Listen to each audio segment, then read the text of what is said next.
અંકલેશ્વર શહેર અને તાલુકા ભાજપ દ્વારા 12 વર્ષ મોદી સરકારના કાર્યક્રમનો આયોજન અંગે કાર્યશાળા યોજાઈ।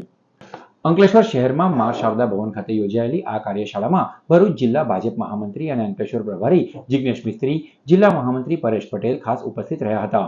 કાર્યક્રમમાં જિલ્લા કોષાધ્યક્ષ જગદીશ શાહ, શહેર પ્રમુખ ધર્મેન્દ્ર પુષ્કરણા, તાલુકા પ્રમુખ ચંદ્રેશ પટેલ, તાલુકા પંચાયત પ્રમુખ વિવેક બરડીવાળા, પાલિકા પ્રમુખ જિગ્નેશ અંદાડિયા, જિલ્લા પંચાયતના ઉપપ્રમુખ અજીત વસાવા સહિતના આગેવાનો અને સભ્યો હાજર રહ્યા હતા। કાર્યશાળામાં કાર્યકરોને મોદી સરકારના 12 વર્ષના ઉપલક્ષમાં 5 થી 21 જૂન દરમિયાન યોજાનાર કાર્યક્રમો વિશે માહિતી અપાઈ હતી। કાર્યક્રમમાં વૃક્ષારોપણ, સ્વચ્છતા અભિયાન, પ્રતિષ્ઠિત વ્યક્તિ સંપર્ક અભિયાન, પ્રગતિ પથ યાત્રા અને વિકસિત ભારત સંકલ્પ સંમેલન જેવા આયોજનોનો સમાવેશ થાય છે। તમામ કાર્યક્રમોનું આયોજન ઈંધણ બચાવો અભિયાનને ધ્યાનમાં રાખીને કરવા અનુરોધ કરાયો હતો।